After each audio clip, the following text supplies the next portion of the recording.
My name's Chris. And I'm Kristie. This is the Washing Up Podcast. It's an interview night tonight. Woo! And not only anyone, we've got one of the grand finalists. I know, the top three. I know. Hey, Claudia, how you going? Hi. Nice to talk to you, finally. It's great to finally get to talk to you. How have you been? I've been nervous for a year, I think. And I've had my head in a cloud for a year. I talk about Bakeoff every day. My family must be so sick of me. Today I said to my husband, I'm going to say something about Bakeoff. Is that all right? Bakeoff alarm. You need a Bakeoff alarm. Yeah, go ahead. They're very tolerant. Did you book an analysis session with yourself to? I think I'm a lost cause. So it's been quite the ride, and not just in terms of being that long for you to get there, but the fact that you're in the final three. I mean, how is that? I mean, it's something we can't ever imagine because I wouldn't make it past qualifying. But what is that like? It's really weird because I was just rapt that I got through the auditions because it was a bit spur of the moment. I've been thinking about Bakeoff since it came on. It was like I saw it on TV and I go, oh my God, that's a show. If I ever was on a show, that would be the one. So after years of procrastination, I went on it. And I just sort of submitted the form, wasn't going in, I just pressed the button, blow it, I'm just going to put it in. And then I got through the auditions and I thought, ooh, I got through the auditions. And so for the whole show, I'm going, ooh, I got through the audition. It doesn't really matter. Every week you get to an elimination. It's like, they like me. I got through the audition. So every episode was a bonus. It's like, ooh, I got through an episode. Every week you're like, woo, auditions. And they're like, we're up to like week 5 now. I got through auditions. Claudia, we're up to week 7 now. But auditions! Yeah, but auditions, I had to beat like tens of people. And there's only 13 in the shed. This is easy. Yeah. So everything, every week is a bonus. I just didn't get my head around being in the finale. I think I was just in some weird sort of sleep deprived adrenaline sort of run place. And there I was. It's like, oh God, here I am. It seems to be a common theme that we've sort of heard when we've spoken to everyone, where they're like, can't believe I was on there, and then like, I can't believe I'm in here, and then when they're out, they're like, I can't believe that happened. Yeah, it's this process where it's very rare that people actually sort of sit around and look at it while it's happening and go, this is really cool. It's a before, I can't believe I'm going to do it. And then when you're doing it, it's like, I can't believe I'm going to do this. And then afterwards, it's like, I can't believe I did that. It's extremely surreal. See, Chris hasn't been on TV properly. I was on Video and Romperoo, and I know how you feel, Claudia. It's like, oh, I've not been on TV, and even when I watch it, I get excited. I think, oh, I wonder what's going to happen next. I'm watching. It's like, oh my God, I can't wait to see who gets eliminated. It's like, you were there. No, it wasn't. It's like that. It's like, well, it's close, isn't it? Oh my God. It's like this great thing. There was a few TV shows that I watched when I had like major depression. So when I went back to watch them, it's like I'd never seen them before, but I knew I really liked them. So it was great. That is good. You got a whole new perspective. Every day was a new adventure. It was. It's like watching Buffy again. Going, oh my gosh, this was a really good episode. This is fantastic. So there are a few things we need to thank you for. First of all, we really need to thank you for giving us the opportunity to sing. In particular, to sing From the Sound of Music with your Edelweiss pull apart.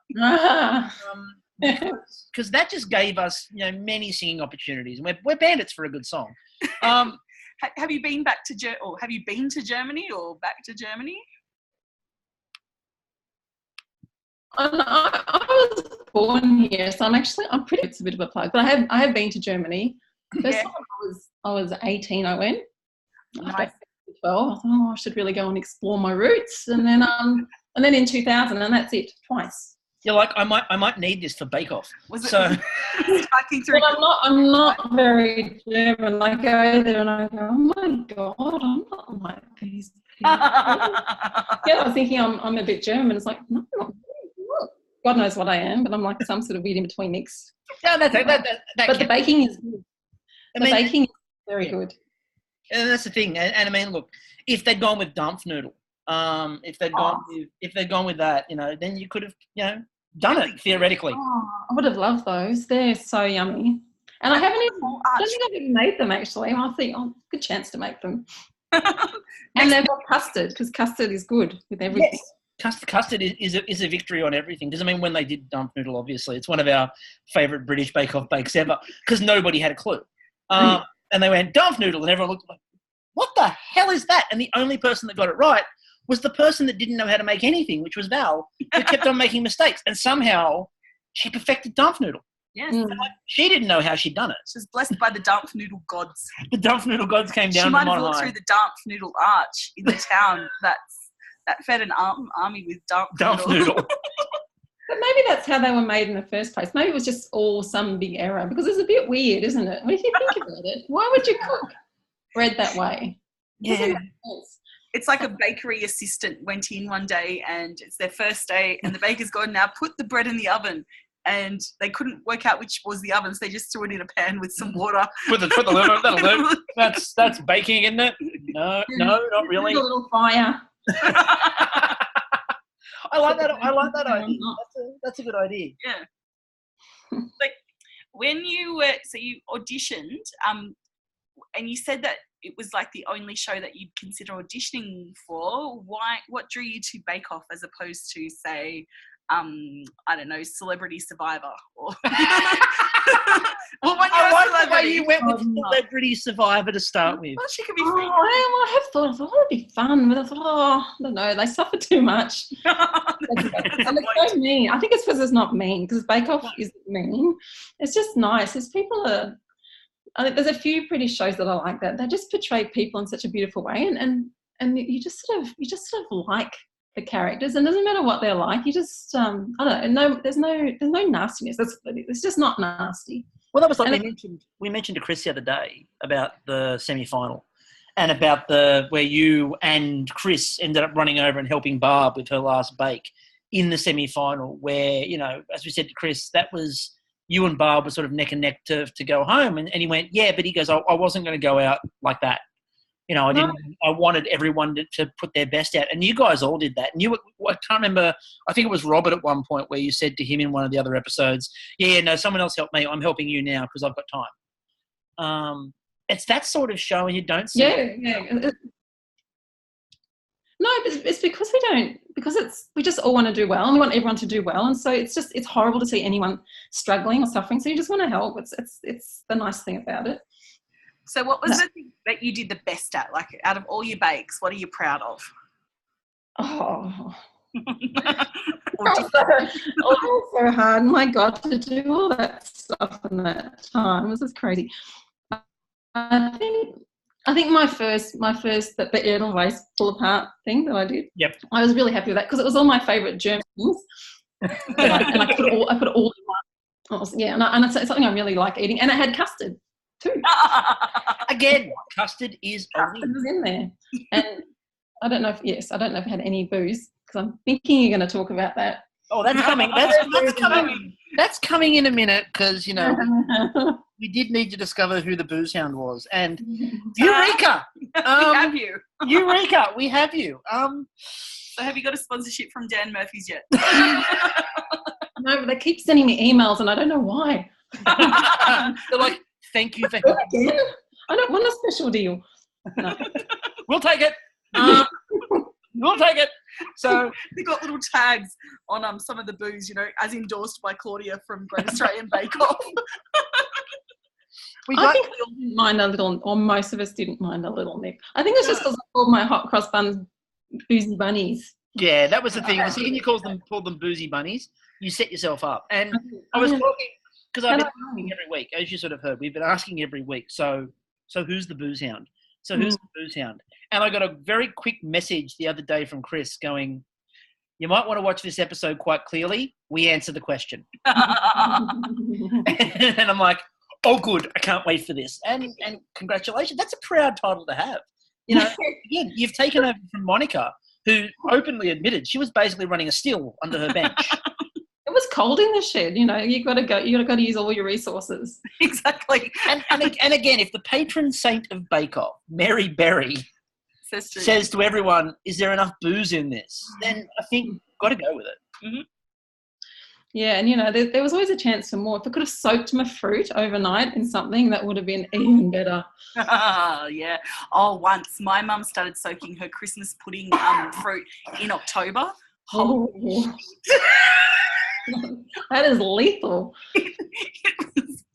Fucking phenomenal. Do you have relatives that I've never met simply because they no longer exist? Yeah, they died of alcoholic poisoning after having a slice of my mum's pudding. As long as I'm aware of this, I need to know for future reference. But I just remember it being on top of the fridge for fucking ages.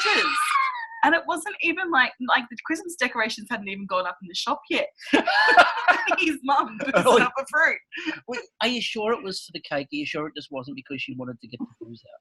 No, because my mum's drink at the time was a cask of Riesling each week. Yeah, that's horrible. Anyway, I like the fact it's a cask. Yeah. I was classy, particularly when she sent me down when I turned 18 to go and pick it up for her. And the guys just looked at me, oh, you povo. That's what you're waiting for. I would not drink this stuff. I'm after the Sub-Zero. Much higher. So you're again. You did put booze into a lot of those bakes, which I appreciated, but so did everyone. I mean, it was a bit of a boozy tent, and I don't think that's a bad thing. I was far more impressed, by the way. Forget the booze. I was far more impressed with a certain trip that's become a bit of folklore among the bakers in particular. And sit around a campfire retelling it to the story about the 1 kilo burrito.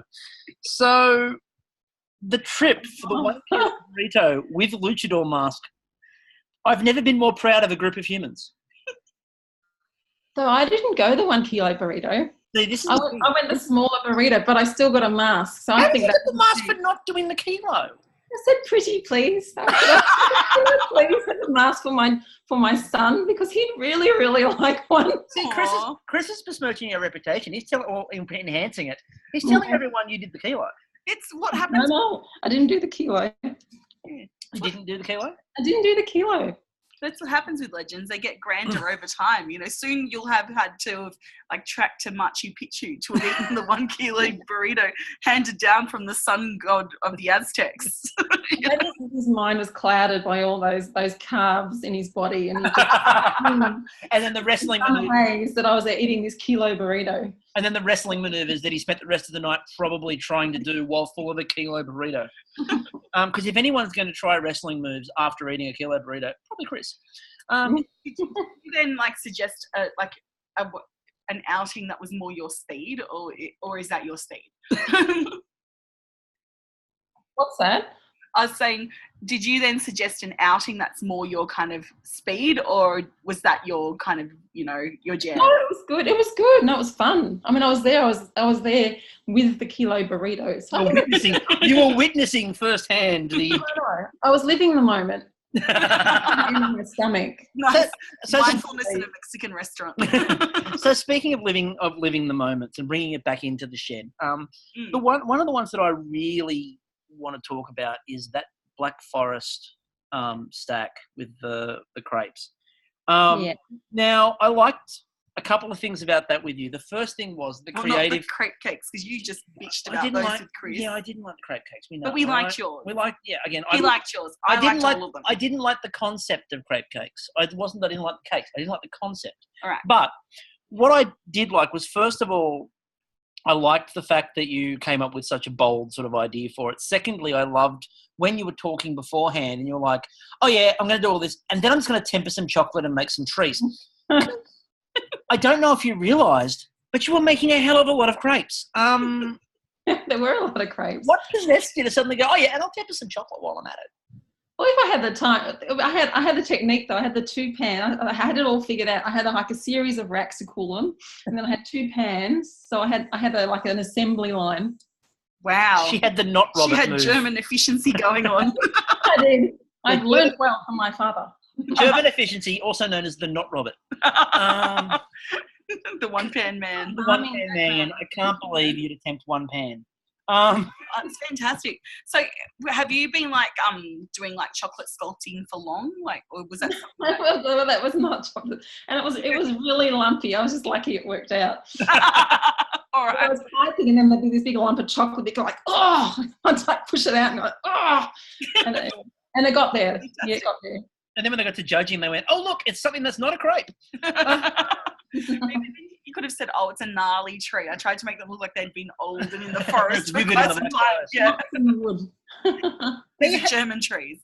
That's right. They're rustic and bold. Lovely. And they never give up. and they gave an absolutely amazing cross section on that. And that was for me the most satisfying part about that whole crepe cake challenge was the cross sections. I'm a bandit for a good cross section, and your crepe cake in particular, just a perfectly looking cross section.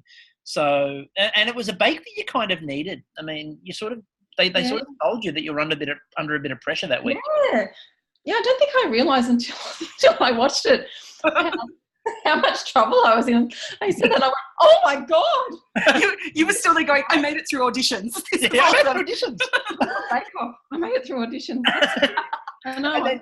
I was chewing my fingers going, oh my God, I hope I make it. Because you just you didn't look particularly fussed when Matt was like, oh, because, you really need to do well this week. Because for the first time, and you're like, no, I've got this. I'm like, wow, she's so calm under pressure. It's like, and you're like, it's all, wow. I'm a duck, you see. He's like, I'm on top, but my legs are going 100 miles an hour underneath. And he said that, and I could feel, I felt my heart go boom. I went down to my feet. It's like, oh. Great pep talk there, Matt. Thanks. I feel stoked. I'm ready to go. And there's been a couple of challenges this series too that I think have been really interesting, predominantly because you've had a few showdowns where you've made things that are very similar. Like Dave's made a couple of things with you and Barb where he's made like cakes that are almost the same. Week one, for example, Dave and Barb both made a unicorn cake and you made a pony cake. Yeah, unicorn. I was just trying to adapt the unicorn because I thought, I've got to do something a bit different. You're like, I'm going to do a unicorn. Pony. Chop the horn off. You could have gone, it's a rhinoceros cake. Just made it grey. Pony/bird. Yeah. But it was a weird thing. It was a little strange. But there's been a couple of, and then you had in the British week, you had the Queen of Puddings showdown with Dave. Yeah. Well, we both made a queen. They were very different though. I think we both made a Queen of Puddings, but we didn't know how each other's was going to look. I think we'd never made one before, and it was yeah. That was my hardest bake, that Queen of Puddings. Oh, really? What went out? Almost, because I just could not get it to work. Oh. And it hadn't worked until I was there, and because it was just slop. Every time I tried it, I ended up with this bowl of slop. It was horrible. I was so nervous going in. I was, oh my God, how am I going to get this to work? And anyway, I was really lucky that it did. I mean, there's only other one time I can sort of remember you sort of having an issue with something like that, and we bring it up every episode now, and I never thought this would be the challenge we bring up every episode. God. Jam drops. Mm-hmm. Now, I have every podcast this year since that episode, I have marvelled at what the hell happened with the jam drops. Except for Chris, who was very proud to go, I didn't worry about that. I came third. Mm-hmm. But that was the one where the technical you came last in. I know. What the hell was with the jam drops? I don't know. It should be easy. You'd think it would be easy. That's the only thing we can sort of think of is voodoo curse on them. Voodoo curse? Possibly. Yes. Someone who was disgruntled from another rival reality show just went all voodoo on the jam drops. Was it Mr. Devondale knowing there was going to be a butter-free week? Yes, possibly. I still think they're a cow from Devondale. I still think Raisa owes them a visit. But my theory on it was that everyone went in and expected something really ultra challenging, and then when you get jam drops, everyone just goes, "Oh, okay, that's not easy. That seems pretty straightforward." And then people may overthink it. Yeah, possibly. I mean, you had the problem with your jam, which my jam was very bad. It was a solid mess. It looked rather solid. It just seems to be a weird challenge to be the one that tripped everybody over, given the high technical ability of everyone in this series. The fact that jam drops are the ones where when we've spoken to people about what's the one you don't, jam drops. Oh, so have you made them since then, Claudia? No, I'm not making a jam drop ever again. But they were very special jam drops. I think they were, if you're going to get very technical with a jam drop, I think it's that one where you make your own jam and it's got that little extra jam on top and, get the amount right. I mean, the one, however, jam drop, it's going to be that way. But they were, I think they're not your average jam drop. but now we've made you sort of relive, that moment. We can give you a good one. We're taking you through, past trauma. Yeah, now we can bring up a good one, though, which is the other one that was really tricky, which was pumpkin scones. So you did pretty well with the pumpkin scones. And they're the two technicals this year that have been the ones that whenever we've spoken, it's the jam drop and the pumpkin scone. And they're the two and polar ends. I don't know what happened there. Although I have a long history of making scones, and maybe that helped because I've made them since I was a kid. That's probably the first thing I've ever made is scones. I've never made pumpkin scones, but anyway. Did you make you rub the butter into the flour till it was like breadcrumbs? No, I stick it in the food processor, which is a wizard. I was my mum's food processor. She used to make me with my tiny little fingers. I was my mum's food processor. I learned something new about you every day, Stanford. Oh, yeah, I had to rub the butter into the flour. I think it's one of the reasons why I don't bake. It just brings me back to my childhood of rubbing butter. It does hurt. It gives your fingers a good workout. It hurts after a while. Yeah. That's tough. The little fingers. Oh, that's right. It wasn't tough for my mum, though. She sat back with a cask of wine. I think it's because she used to burn everything. So at least if I was involved, she had someone to blame. Oh, it wasn't me, it was a kid. I don't know. I presume that's what she did. This is a rather deep session, isn't it? So I've got a psychologist on the line, so I've got to use it. So back at your awesome scones. Is there something that you'd never made before that you walked out of there going, I absolutely love doing this? There's plenty I'd never made before, but I really like the the Fraser cake was good. I know everyone says that, but that was good because it was so pretty. But we didn't have, we've just got the recipe, but we don't actually know what it's supposed to look like. I love that was the one where they looked at you and they went, "Do you know what one of these is, Claudia?" And you went, "I've seen one in a book." Yeah. Well, that's because I have a lot of books, and I have a picture of it, and I think I must have a good visual memory because I thought as soon as I said Fraser cake, I had this image of the strawberries around the edge of this cake, and I think, what is that again? I never made it though. I looked at a lot of things, but I don't necessarily make it. So I had a little bit of an idea. It was probably helpful. But I never made one. Because it was, and everyone made such awesome cakes, and they were all lined up. It's like, oh wow, look at that! Everybody did so well in that. I think it was very visually appealing. That technical, and it was such a delicious cake too. It was beautiful. Yeah, and they gave us the chance to do jokes about the TV show Frasier. So look, it was a win-win. And is there anything that you'd never done that you've and I never will again? I really love the crepe cake, but it took such a long time. You need to get your children involved. And it's huge. It's so big. Hey kids, we've got an afternoon. Me to eat. We've got an afternoon. Everybody grab a pan. We're all making crepes. As much as I like eating, it's just enormous. And same with that pavlova. That was just an enormous pavlova. There's so much in that. And I don't know. You can just pop down to get yourself a base and decorate it. Just pop down and get your own base. There's nothing wrong with that. Nothing wrong with that. The bases are perfectly good. Yeah. And in fact, they're perfect. You can't go wrong with them. Yeah. There's We bought. I'm not a fan, I must admit. Well, we bought this awesome curd from one of the Bakeoff fans, Bakeoff. It's what is it? Coconut and passion fruit and rum. And I'm like, oh, this has to go on a fucking pavlova. It is absolute life. So Bakeoff at Bakeoff on Twitter. You all know Beck. She's been on the show many times. She's a sponsor. Well, she's not really a sponsor, but but go buy her stuff. But yeah, I think I could go that pavlova. Yeah, 100%. 100%. But yeah, I think it's been a really interesting series as well in terms of just that quality and that standard of baking. I mean, from watching the show and then being on it, did the quality consistency in every week sort of surprise you a little bit, or? Yeah, well, so I didn't know what to expect, but in that first episode, I distinctly remember looking across and thinking at what everyone did and thinking, oh my goodness, they're all so good. I'm thinking, oh my, what have I got myself in for? I'm wearing the brown pants next week. I know. You come out of your little cloud of chaos, and you look up and there's like, wow, what's in it? Well, you came out of your little cloud of chaos with your pony cake, and there were like 2 working volcanoes. I know. And a I know, and Robert behind me. Thanks, Robert.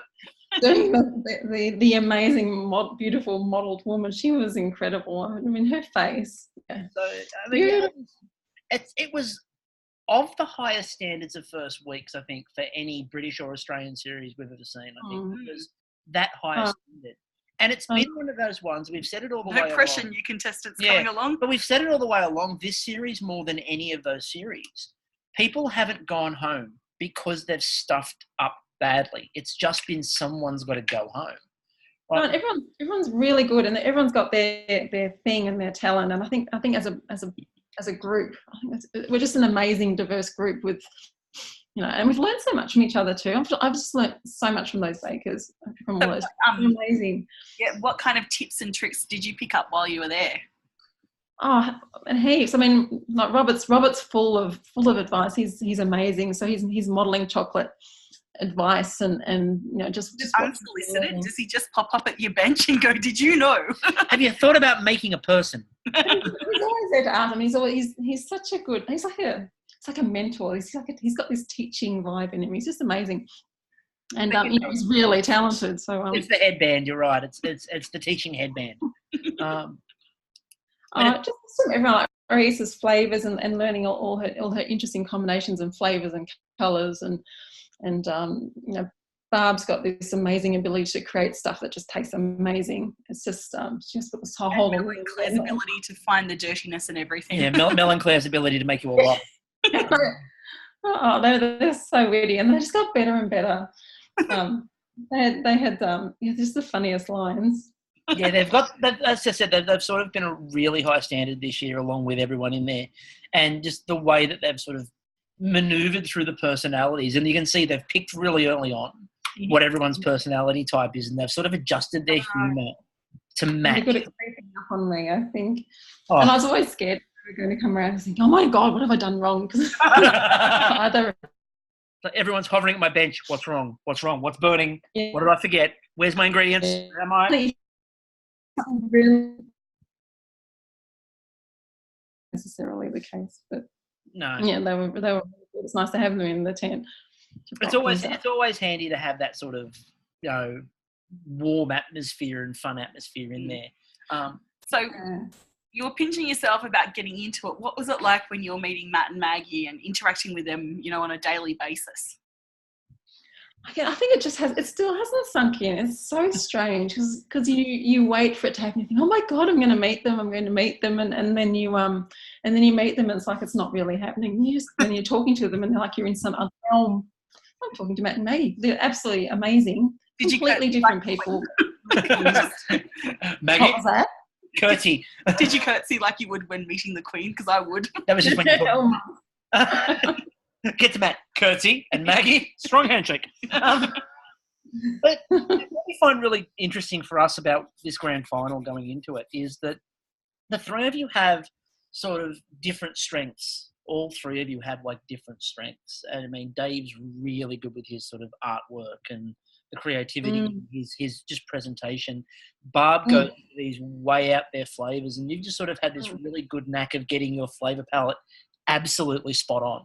And beautiful presentation. And have a bit of that presentation too. I got the bird thing. Yeah, I got it. With it. I understood the feathers. What was that? We understood the cake? Yeah. Yes. Yeah, I know. Matt's like, it's birds of love. I don't get the feathers. It's birds of love, Matt. I think you either love or hate that cake, perhaps. But it's not everyone's cup of tea, but I liked it. A little bit different. I'm not a big cake decorator, so I figured, that's good. And it covered up some interesting fondant work underneath. So that's what you're supposed to do. The only time I ever ice a cake is if there's something really wrong. It's to cover it. And that's what I said that to Robert a couple of times on the podcast when he went about icing things. And I went, I don't do that. I have a palette knife in my drawer. I use it for putting potato lasagna, when I make potato lasagna, to smooth over the mashed potatoes. I have never used it to ice a cake once. You're going to have to now because I want you to. Well, in that case, I'm going to make sure there's no mistakes on the cake, so I don't need to ice it. All right. So I don't see the point. Go and sabotage it. The cake is perfect. Why would I need to ice it? But the feathers were planned. Let me just say that. They were planned. Yeah. They were It's always convenient that it helped. And they're very tactile. You can stroke your cake, you know, It's good. and it won't fall apart. They're robust and tactile and pretty. Everyone enjoys when I talk to people about what qualities they're looking for a cake. They want to It's be able to fondle it. robust and tactile, and you can stroke it. Yeah, and you won't get cream all over your hands. See? That's perfect, right? That is absolutely perfect. I don't see a problem with any of this. No, I think it's It fulfills all the senses. You know, no glove, no love. Bird cake. Oh, wow. So before we finish up, there's something we're doing later on this week. We've been asking everyone as we go through. What we've been doing is the Bakeoff Ashes. We're planning for the Bakeoff Ashes. Now, what this is putting together teams of Australian and British bakers.